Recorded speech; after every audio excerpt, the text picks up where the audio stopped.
ವಿದಾಯ ರಾಮಯ್ಯ ಕಾರ್ಯಕ್ರಮಕ್ಕೆ ಸ್ವಾಗತ. ನಾನು ಹರಿಪ್ರಸಾದ್.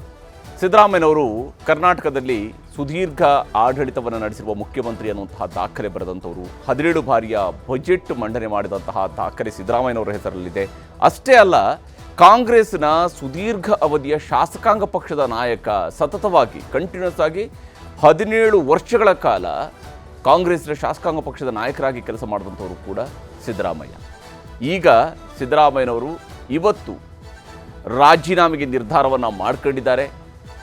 ತಮ್ಮ ಸಂಪುಟದ ಸಹೋದ್ಯೋಗಿಗಳನ್ನು ಮತ್ತು ಆಪ್ತರನ್ನು ಬೆಳಗ್ಗಿನ ಉಪಹಾರ ಕೂಟಕ್ಕೆ ತಮ್ಮ ಮನೆಗೆ ಕರೆಸ್ಕೊಂಡಿದ್ದಾರೆ. ಅಲ್ಲಿ ಅವ್ರ ಜೊತೆಗೆ ಒಂದು ಸುತ್ತು ಮಾತುಕತೆಯನ್ನು ನಡೆಸಿ ಒಂದು ರೀತಿಯಂಥ ವಿದಾಯದ ಮಾತುಗಳನ್ನು ಹೇಳಬಹುದು ರಾಜ್ಯ ರಾಜಕಾರಣದ ದೃಷ್ಟಿಯಿಂದ, ಮುಖ್ಯಮಂತ್ರಿ ಹುದ್ದೆಯ ದೃಷ್ಟಿಯಿಂದ.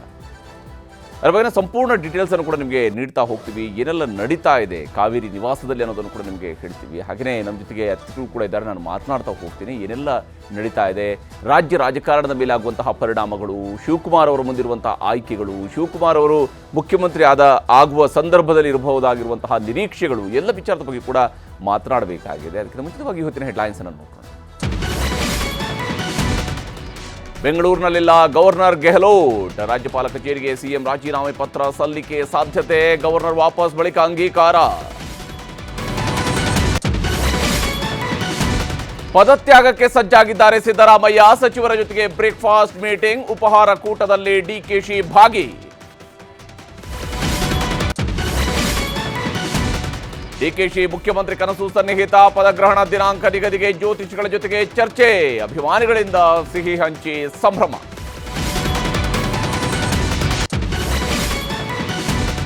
ರಾಜೀನಾಮೆ ಸಲ್ಲಿಸಿ ಮತ್ತೆ ದೆಹಲಿಗೆ ಸಿಎಂ, ವರಿಷ್ಠರಿಗೆ ಧನ್ಯವಾದ ತಿಳಿಸಲಿರುವ ಸಿದ್ದರಾಮಯ್ಯ, ಕೆಪಿಸಿಸಿ ಅಧ್ಯಕ್ಷ ಸ್ಥಾನದ ಬಗ್ಗೆಯೂ ಚರ್ಚೆ ಸಾಧ್ಯತೆ.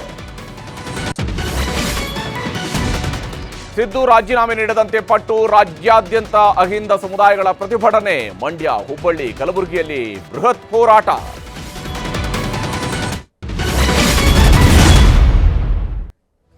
ಕರ್ನಾಟಕದ ಮುಖ್ಯಮಂತ್ರಿಯಾಗಿ ಸಿದ್ದರಾಮಯ್ಯನವರ ಆಡಳಿತದ ಕಡೆಯ ದಿವಸ ಇವತ್ತು. ಬಹುತೇಕ ಇದು ರಾಜ್ಯ ರಾಜಕಾರಣದ ಅಧಿಕಾರದ ಹುದ್ದೆಯಲ್ಲಿ ಸಿದ್ದರಾಮಯ್ಯನವರ ಆಡಳಿತದ ಕಡೆಯ ದಿನ ಅಂತಲೇ ಇದನ್ನು ಪರಿಗಣಿಸಬೇಕಾಗತ್ತೆ. 1983ರಲ್ಲಿ ಮೊದಲ ಬಾರಿಗೆ ಕರ್ನಾಟಕದ ವಿಧಾನಸಭೆಗೆ ಶಾಸಕರಾಗಿ ಆಯ್ಕೆಯಾದಂಥವರು ಸಿದ್ದರಾಮಯ್ಯ. 2 ಚುನಾವಣೆಗಳಲ್ಲಿ ಸೋಲನ್ನು ಹೊರತುಪಡಿಸಿದರೆ ಕಳೆದ 43 ವರ್ಷಗಳ ಅವಧಿಯ ಸುದೀರ್ಘ ರಾಜಕಾರಣವನ್ನು ಸಿದ್ದರಾಮಯ್ಯನವರು ಮಾಡಿದ್ದಾರೆ. ಮತ್ತು ಈ ಎಲ್ಲ ಅವಧಿಗಳಲ್ಲಿ, ಬಹುತೇಕ ಅವರ ಅವಧಿಗಳಲ್ಲಿ, ಅವರು ಶಾಸನ ಸಭೆಯಲ್ಲಿ ಇದ್ದಂತಹ ಎಲ್ಲ ಅವಧಿಗಳಲ್ಲೂ ಕೂಡ ಅವರಿಗೆ ಅಧಿಕಾರ ಅನ್ನುವಂಥದ್ದು ಇದ್ದೇ ಇತ್ತು. ಅದು ಮಂತ್ರಿ ಆಗಿರ್ಬೋದು, ಉಪಮುಖ್ಯಮಂತ್ರಿ ಆಗಿರ್ಬೋದು, ವಿರೋಧ ಪಕ್ಷದ ನಾಯಕರಾಗಿ ಕೂಡ ಆಗಿರ್ಬೋದು. ಈ ರೀತಿಯಾಗಿ ಒಂದಲ್ಲ ಒಂದು ಹುದ್ದೆಗಳಲ್ಲಿ ಸಿದ್ದರಾಮಯ್ಯನವರು ಇದ್ದಂಥವರು ಸುದೀರ್ಘ ರಾಜಕಾರಣದ ಅವಧಿಯಲ್ಲಿ. ಇವತ್ತು ಸಿದ್ದರಾಮಯ್ಯನವರ ಆಡಳಿತಕ್ಕೆ ಕಡೆಯ ದಿನ. ದಾಖಲೆ ರಾಮಯ್ಯ ಇಂದು ಪದತ್ಯಾಗಕ್ಕೆ ಸಜ್ಜಾಗಿದ್ದಾರೆ. ಸಿದ್ದರಾಮಯ್ಯ ಭಾಗ್ಯಗಳ ರಾಮಯ್ಯನಾಗಿ, ಅನ್ನರಾಮಯ್ಯನಾಗಿ ಸಾಕಷ್ಟು ಜನಪ್ರಿಯ ಯೋಜನೆಗಳ ಮೂಲಕ ಜನಮಾನಸದಲ್ಲಿ ತನ್ನದೇ ಆದಂತಹ ಛಾಪು ಮೂಡಿಸಿದಂಥವರು, ಅಹಿಂದ ಚಾಂಪಿಯನ್ ಅಂತ ಕರೆಸಿಕೊಂಡಂಥವರು ಸಿದ್ದರಾಮಯ್ಯ. ತನ್ನ ರಾಜಕಾರಣಕ್ಕೆ ಬೇಕಾದಂತಹ ಎಲ್ಲ ಪಟ್ಟುಗಳನ್ನು, ಎಲ್ಲ ತಂತ್ರಗಾರಿಕೆಗಳನ್ನು ರೂಪಿಸ್ತಾ ಬಂದಂಥವರು ಸಿದ್ದರಾಮಯ್ಯ. ಇವತ್ತು ಸಿದ್ದರಾಮಯ್ಯನವರ ಆಡಳಿತದ ಕಡೆಯ ದಿನ.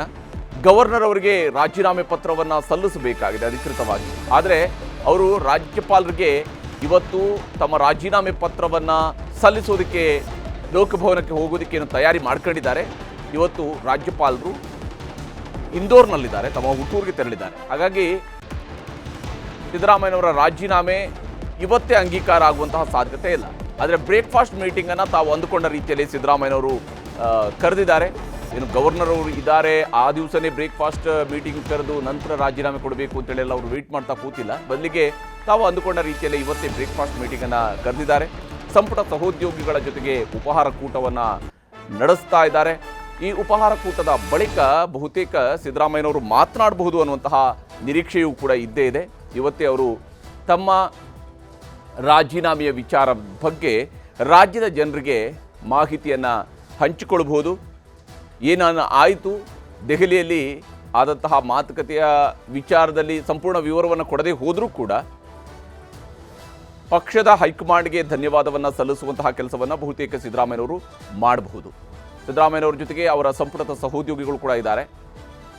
ಸುದೀರ್ಘ ಅವಧಿಯವರೆಗೂ ಕೂಡ ಶಾಸಕಾಂಗ ಪಕ್ಷದ ನಾಯಕನಾದಂತಹ ಕಾರಣದಿಂದಾಗಿ ಶಾಸಕರ ವಿಶ್ವಾಸವನ್ನು ಅವರು ಕಡೆಯವರೆಗೂ ಕೂಡ ಉಳಿಸ್ಕೊಂಡು ಬಂದಿರುವಂಥದ್ದು ಒಬ್ಬ ನಾಯಕನಾಗಿ ಬಹಳ ವಿಶೇಷವಾದಂತಹ ಸಂದರ್ಭ ಇದು. ಮತ್ತು ಹೈಕಮಾಂಡ್ ಜೊತೆಗೆ ಯಾವುದೋ ಜಗಳ ಆಡಿ ಅಥವಾ ಜಿದ್ದಾಜಿದ್ದಿ ಸಾಧಿಸಿ ಹೈಕಮಾಂಡ್ ನಾಯಕರ ಮೇಲೆ ಒಂದಿಷ್ಟು ಆರೋಪಗಳನ್ನು ಮಾಡಿ ಆ ಸ್ವರೂಪದಲ್ಲಿ ಅವರು ಅಧಿಕಾರವನ್ನು ಕಳ್ಕೊಳ್ತಾ ಇಲ್ಲ. ಇದೊಂದು ನಿಜಕ್ಕೂ ಕರ್ನಾಟಕದ ರಾಜಕೀಯದ ಇತಿಹಾಸದಲ್ಲಿ ನೋಡಿದಾಗ ಒಂದು ವಿಶೇಷವಾದಂತಹ ಪ್ರಕರಣದ ರೀತಿಯಲ್ಲೇ ಸಿದ್ದರಾಮಯ್ಯನವರ ಇವತ್ತಿನ ರಾಜೀನಾಮೆಯ ಸಂದರ್ಭ ಸೃಷ್ಟಿಸ್ತಾ ಇರುವಂಥದ್ದು ನಮಗೆ ಗೋಚರಿಸ್ತಾ ಇದೆ. ಇದರ ಬಗ್ಗೆ ಮಾತನಾಡೋದಕ್ಕೆ ನಮ್ಮ ಜೊತೆಗೆ ಅತಿಥಿಗಳು ಕೂಡ ಇದ್ದಾರೆ. ಹಿರಿಯ ಪತ್ರಕರ್ತರಾಗಿರುವ BS ಅರುಣ್ ಅವರ ಜೊತೆಗೆ ಕಾರ್ಯಕ್ರಮದಲ್ಲಿ ಜಾಯ್ನ್ ಆಗಿದ್ದಾರೆ. ನೆಟ್ವರ್ಕ್ 18ನ editorial adviser south DP Satish ಅವರು ಕೂಡ ಜಾಯ್ನ್ ಆಗಿದ್ದಾರೆ. ಸತೀಶ್ ಅವರೇ, ಸಿದ್ದರಾಮಯ್ಯನವರ ಇವತ್ತಿನ ರಾಜೀನಾಮೆಯ ವಿಚಾರವನ್ನು ನೋಡಿದಾಗ ಭಾಳಷ್ಟು ಜನ ಮುಖ್ಯಮಂತ್ರಿಗಳು ರಾಜೀನಾಮೆಯನ್ನು ಅರ್ಧದಲ್ಲಿ ಕೊಟ್ಟಿರುವಂಥದ್ದು ಇದೆ. ಆದರೆ ಇದೊಂದು ಭಾಳ ಕಾಂಪ್ರಮೈಸ್ ಆಗಿ ಎಲ್ಲವೂ ಕೂಡ ಒಪ್ಪಿಗೆ ಅನ್ನುವಂತಹ ರೀತಿಯಲ್ಲಿದೆ ರಾಜೀನಾಮೆಯನ್ನು ಕೊಡುವಂತಹ ಸಂದರ್ಭದಂತೆ ಕಾಣ್ತಾ ಇದೆ. ನೀವು ಯಾವ ರೀತಿಯಾಗಿ ಸಿದ್ದರಾಮಯ್ಯನವರ ಈ ರಾಜಕೀಯದ ಜೀವನವನ್ನು ನೀವು ಅಬ್ಸರ್ವ್ ಮಾಡ್ತೀರಿ, ಹಿಂಗೆ ವಿವರಿಸಿ? ಸಿದ್ದರಾಮಯ್ಯನವರು ಭಾಳ ಗೌರವಯುತವಾಗಿ ಡಿಗ್ನಿಫೈಡ್ ಆಗಿ ರಾಜೀನಾಮೆ ಕೊಡೋ ಥರ ಕಾಣ್ತಾ ಇದೆ. ಯಾಕೆಂದರೆ ಅವರು ದೆಹಲಿಗೆ ಹೋಗಿ ಅವರಿಗೆ ರಾಜೀನಾಮೆ ಕೊಡಿ ಅಂತ ಹೇಳಿದ ಮೇಲೆ ಕೂಡ ಅವರು ಒಂದೇ ಒಂದು ಅಕ್ಷರ ಮಾತಾಡಿಲ್ಲ, ಸುಮ್ಮನೆ ಇದ್ದಾರೆ.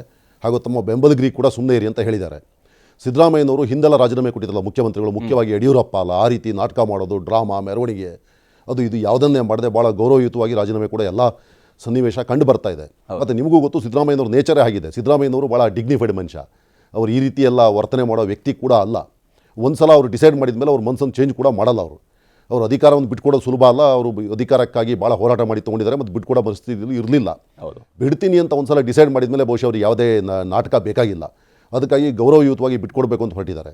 ಎರಡು, ಕಾಂಗ್ರೆಸ್ ಪಕ್ಷದವರು ಸಿದ್ದರಾಮಯ್ಯನವರು ತೆಗೆದುಹಾಕಿದ್ದಾರೆ, ಬೇರೆ ಮುಖ್ಯಮಂತ್ರಿ ಮಾಡ್ತಾ ಇದ್ದಾರೆ. ಕಾಂಗ್ರೆಸ್ ಪಕ್ಷದ ದೃಷ್ಟಿಯಿಂದ ನೋಡಿದರೆ ಅದೇನು ತಪ್ಪು ಅಂತ ಹೇಳೋಕ್ಕಾಗಲ್ಲ. ಏನು ಸಿದ್ದರಾಮಯ್ಯನವರಿಗೆ 78 ವರ್ಷ ವಯಸ್ಸಾಯಿತು. ಅವರೇ ಪದೇ ಹೇಳ್ತಾ ಇದ್ದಾರೆ ಮುಂದೆ ನಾನು ಎಲೆಕ್ಷನ್ ನಿಲ್ಲಲ್ಲ ಅಂತ. ಎಲೆಕ್ಷನ್ಗೆ ಮುಂದೆ ನಿಲ್ದೇರ ಮುಖ್ಯಮಂತ್ರಿ ಇಟ್ಕೊಂಡು ಹೋಗ್ಲಿಕ್ಕೆ ಅವ್ರ ಕೈನಲ್ಲಿ ಆಗಲ್ಲ. ಮತ್ತು ಜನರೇಷನಲ್ ಶಿಫ್ಟ್ ಎಲ್ಲ ಪಕ್ಷದಲ್ಲೂ ಆಗುತ್ತೆ. ಈಗ ನೆಕ್ಸ್ಟ್ ಜನರೇಷನ್ಗೆ ಅಧಿಕಾರವನ್ನು ಕೊಡಲೇಬೇಕಾಗುತ್ತೆ ಪಾರ್ಟಿಯ ಹಿತ ದೃಷ್ಟಿಯಿಂದ. ಈ ಸಿದ್ದರಾಮಯ್ಯನ ಮೇಲೆ ಒಲವಿದ್ದರೂ ವಿಶ್ವಾಸ ಇದ್ದರೂ ಅನಿವಾರ್ಯವಾಗಿ ಅವರು ನಾಯಕತ್ವ ಬದಲಾವಣೆಯನ್ನು ಮಾಡಲೇಬೇಕಾದ ಪರಿಸ್ಥಿತಿ ಕಾಂಗ್ರೆಸ್ಗೆ ಸೃಷ್ಟಿಯಾಗಿದೆ. ಮತ್ತು 2023ರಲ್ಲಿ DK ಶಿವಕುಮಾರ್ ಅವರು ಪಕ್ಷದ ಅಧ್ಯಕ್ಷರಾಗಿ ಪಕ್ಷ ಅಧಿಕಾರಕ್ಕೆ ಬರೋಕ್ಕೆ ಭಾಳ ಶ್ರಮಪಟ್ಟು ತಮಗೂ ಗೊತ್ತು. ಅವರು ದೊಡ್ಡ ಸಂಘಟಕರಾಗಿ ಕೆಲಸ ಮಾಡಿದ್ದಾರೆ. ಅವರಿಗೆ ಬಹುಶಃ ಪ್ರಾಮಿಸ್ ಮಾಡಿದ್ರು ಇವರು. ಆದ್ದರಿಂದನೇ ಇಷ್ಟು ಸೀರಿಯಸ್ ಆಗಿ DK ಅವರು ಕೇಳಿದ್ದು ನಾನು ಕೊಡಿ ಅಂತ. ಮತ್ತು ರಾಹುಲ್ ಗಾಂಧಿ ಅವರಿಗೆ ಅವ್ರು ಮರ್ಯಾದೆ ಉಳಿಸ್ಕೋಬೇಕಾಗಿತ್ತು. ಯಾಕೆಂದರೆ ಅವ್ರ ಎದುರುಗಡೆ ಬಹುಶಃ ಒಪ್ಪಂದ ಆಗಿದ್ದಿರಬಹುದು. ಸಿದ್ದರಾಮಯ್ಯನವರಿಗೆ ಇನ್ನು 6 ತಿಂಗಳು ಎಕ್ಸ್ಟ್ರಾ ಟೈಮ್ ಕೊಟ್ಟಿದ್ದೀವಿ, ಅದಕ್ಕೆ ಒಪ್ಪಿ ಅಂತ ಹೇಳಿದ್ದಾರೆ. ಸಿದ್ದರಾಮಯ್ಯನವರು ಕಾಂಗ್ರೆಸ್ಸಿಗೆ ಬಂದಿದ್ದು 20 ವರ್ಷದ ಹಿಂದೆ. 16 ವರ್ಷ ಅವರು ಪವರಲ್ಲಿದ್ದಾರೆ. 8 ವರ್ಷ ವಿರೋಧ ಪಕ್ಷದ ನಾಯಕರು, 8 ವರ್ಷ ಮುಖ್ಯಮಂತ್ರಿ. ಅವ್ರ ಸ್ಟ್ರೈಕ್ ರೇಟು 80%. ಕ್ರಿಕೆಟ್ ಲ್ಯಾಂಗ್ವೇಜ್ ಎಲ್ಲ ಮಾತಾಡೋದಿದೆ. ಭಾಳ ವೆರಿ ಇಂಪ್ರೆಸಿವ್ ಸ್ಟ್ರೈಕ್ ರೇಟ್. ಅದು ಬೇರೆಯವರಿಗೆ ಇರೋಕ್ಕೆ ಸಾಧ್ಯ ಇಲ್ಲ. ಆದ್ದರಿಂದ ಸಿದ್ದರಾಮಯ್ಯನವರು ಇದಲ್ಲ, ಐ ಶುಡ್ ಬಿ ಗ್ರೇಟ್ಫುಲ್. ಆಮೇಲೆ ಅವರು 83ರಿಂದ ಅಧಿಕಾರಕ್ಕೆ ಬಂದ ಮೇಲೆ ಮೊದಲೇ ಅವರು ಕಾವಲು ಸಮಿತಿ ಅಧ್ಯಕ್ಷರಾಗಿದ್ದರು. ಹೆಗ್ಡೆ ಸರ್ಕಾರದಲ್ಲಿ, ಬೊಮ್ಮಾಯಿ ಸರ್ಕಾರದಲ್ಲಿ ಮಂತ್ರಿಯಾಗಿದ್ದರು. ದೇವೇಗೌಡ ಸರ್ಕಾರದ ಉಪಮುಖ್ಯಮಂತ್ರಿ, ಹಣಕಾಸು ಮಂತ್ರಿ. JH ಪಟೇಲ್ ಕಡೆ ಉಪಮುಖ್ಯಮಂತ್ರಿ, ಮತ್ತೆ ಉಪಮುಖ್ಯಮಂತ್ರಿ. ಸತತವಾಗಿ ಅಧಿಕಾರವನ್ನು ಅನುಭವಿಸಿದ್ದಾರೆ. ಸಿದ್ದರಾಮಯ್ಯನವರಿಗೆ ಬೇಸರ ಮಾಡ್ಕೊಳ್ಳೋಂಥದ್ದು ಏನೂ ಇಲ್ಲ ನನ್ನ ಪ್ರಕಾರ. ಕರ್ನಾಟಕದ ಅತ್ಯಂತ ಸಕ್ಸಸ್ಫುಲ್ ರಾಜಕಾರಣಿಗಳಲ್ಲಿ ಅವರು ಒಬ್ಬರು. Siddaramaiah is in the league of Kengal Hanumanthaiah, S Nijalingappa, Devaraj Urs, Ramakrishna Hegde, Deve Gowda, SM Krishna ಅವ್ರ ಸಾಲಿಗೆ ಸೇರಿದ ಭಾಳ ಸಕ್ಸಸ್ಫುಲ್ ಕರ್ನಾಟಕದ ಪಾಲಿಟಿಷಿಯನ್ ಅವರು. ಆದ್ದರಿಂದ ಸಿದ್ದರಾಮಯ್ಯನವರು ಕರ್ನಾಟಕದ ರಾಜಕೀಯ ಇತಿಹಾಸದಲ್ಲಿ, ದೇಶದ ರಾಜಕೀಯ ಇತಿಹಾಸದಲ್ಲಿ ಭಾಳ ವರ್ಷ ಜನ ನೆನಪು ಮಾಡ್ಕೊಳ್ಳೋಂಥ ಕೆಲಸ ಮಾಡಿದ್ದಾರೆ. ಮತ್ತು ಕರ್ನಾಟಕದ ಬಗ್ಗೆ ಭಾಳ ಕಮಿಟ್ಮೆಂಟ್ ಇದ್ದಂಥ ವ್ಯಕ್ತಿಯವರು. ಮತ್ತು ರಾಜಕೀಯ ನಿವೃತ್ತಿ ಆಗ್ತಾ ಇಲ್ಲ, ಅವ್ರಿಗೆ ರಾಜ್ಯಸಭಾ ಬನ್ನಿ ಅಂತ ಹೇಳಿದಾರಂತೆ. ಒಳಗಡೆ ಮೂಲಗಳ ಪ್ರಕಾರ ಒಪ್ಕೊಂಡಿದ್ದಾರಂತೆ ಸುದ್ದಿ ಹೋಗಲಿಕ್ಕೆ ಡೆಲ್ಲಿಗೆ. ಬಹುಶಃ ನ್ಯಾಷನಲ್ ಲೆವೆಲಲ್ಲಿ ಮತ್ತೆ ಅವರು ಶೈನ್ ಆಗ್ಬೋದು, ಮಿಂಚ್ಬೋದು ಹೋದರೆ. ಮತ್ತು ಅವ್ರ ಮಗನಿಗೆ ಇಲ್ಲಿ ಸೂಕ್ತವಾಗಿ ಅಕೊಮಡೇಟ್ ಮಾಡ್ತೀನಿ ಅಂತ ಹೇಳಿದ್ದಾರೆ. ಅವ್ರ ಮಗನಿಗೆ ಮಂತ್ರಿ ಮಾಡ್ತೀವಿ, ಆಮೇಲೆ ಸೂಕ್ತ ಖಾತೆ ಕೊಡ್ತೀವಿ ಅಂತ ಹೇಳಿದ್ದಾರೆ. ಆದ್ದರಿಂದ ಅವರ ರಾಜಕೀಯ ಕಂಟಿನ್ಯೂ ಆಗುತ್ತೆ ಸಿದ್ದರಾಮಯ್ಯನವರದ್ದು. ಆದರೆ ಸಿದ್ದರಾಮಯ್ಯನವರಿಗೂ DK ಅವರಿಗೂ ಯಾವುದೇ ಹೋಲಿಕೆ ಇಲ್ಲ. ಅವರಿಬ್ಬರು ಸಂಪೂರ್ಣವಾಗಿ ವಿರುದ್ಧವಾಗಿರೋಂಥ ರಾಜಕಾರಣಿಗಳು. ಆದ್ದರಿಂದ DK ಅವರ ಕಾರ್ಯಶೈಲಿ ಬೇರೆ ಥರ ಇರುತ್ತೆ. ಮತ್ತು ಸಿದ್ದರಾಮಯ್ಯನವರಿಗಿರೋಂಥ ವೈಡರ್ ಅಕ್ಸೆಪ್ಟೆನ್ಸು, ಅವರ ಪಾಪ್ಯುಲಾರಿಟಿ DK ಅವರಿಗೆ ಇಲ್ಲ. ಆದರೆ DK ಅವರು ಮುಖ್ಯಮಂತ್ರಿ ಆದಮೇಲೆ ಅದನ್ನು ಗಳಿಸ್ಬೋದು ಸರಿಯಾಗಿ ಆಡಳಿತ ಮಾಡಿದ್ರೆ. ಯಾಕೆಂದರೆ DK ಅವರಿಗೆ ಎಕ್ಸ್ಪೀರಿಯನ್ಸ್ ಇದೆ. DK ಅವರು 85ರಲ್ಲಿ ಮೊದಲನೇ ಎಲೆಕ್ಷನ್ ನಿಂತು ಸೋತಿದ್ರು. ಸಿದ್ದರಾಮಯ್ಯನವರು 78ರಲ್ಲಿ ನಿಂತಿದ್ದು. ಭಾಳ ಏನು ವ್ಯತ್ಯಾಸ ಇಲ್ಲ ಅವ್ರ ಮಧ್ಯ. ಸಿದ್ದರಾಮಯ್ಯನವರು ಸ್ವಲ್ಪ ಲೇಟಾಗಿ ರಾಜಕೀಯಕ್ಕೆ ಬಂದರು, DK ಅವರು ಭಾಳ ಬೇಗ ಬಂದರು. ಆದ್ದರಿಂದ DK ಅವರನ್ನ ಜೂನಿಯರ್ ಅಂತ ಯಾರು ಹೇಳಲ್ಲ. 25 ವರ್ಷ ತುಂಬೋ ವೇಳೆಗೆ ಇನ್ನೂ ಅವರು ವಿದ್ಯಾರ್ಥಿ ನಾಯಕರಾಗಿದ್ದಾಗಲೇ ಟಿಕೆಟ್ ತಗೊಂಡು DK ಅವರನ್ನ ಯಾರು ಜೂನಿಯರ್ ಅಂತ ಹೇಳೋಕ್ಕಾಗಲ್ಲ. 8 ಸಲ 37 ವರ್ಷದಿಂದ ಶಾಸಕರವರು, ಒಂದು ಸಲ ಸೋತಿಲ್ಲ ಅದರಲ್ಲಿ ವಿಧಾನಸಭೆಯಲ್ಲಿ 89ರಿಂದ. ಆದ್ದರಿಂದ ಎಲ್ಲ ಖಾತೆಗಳನ್ನು ಹ್ಯಾಂಡಲ್ ಮಾಡಿದ ಅನುಭವ ಇದೆ ಅವರಿಗೆ. ಆದ್ದರಿಂದ DK ಅವರು ಜೂನಿಯರ್ ಅಂತೂ ಅಲ್ವೇ ಅಲ್ಲ. ಅವರಿಗೂ 60 ಮೇಲೆ ವಯಸ್ಸಾಗಿದೆ. ಆದರೆ DK ಅವರವರ ಕಾರ್ಯಶೈಲಿಯನ್ನು ಬದಲು ಮಾಡಿಕೊಂಡ್ರೆ ಬಹುಶಃ ಅಕ್ಸೆಪ್ಟಬಿಲಿಟಿ ಬರ್ಬೋದು ಅವರಿಗೆ.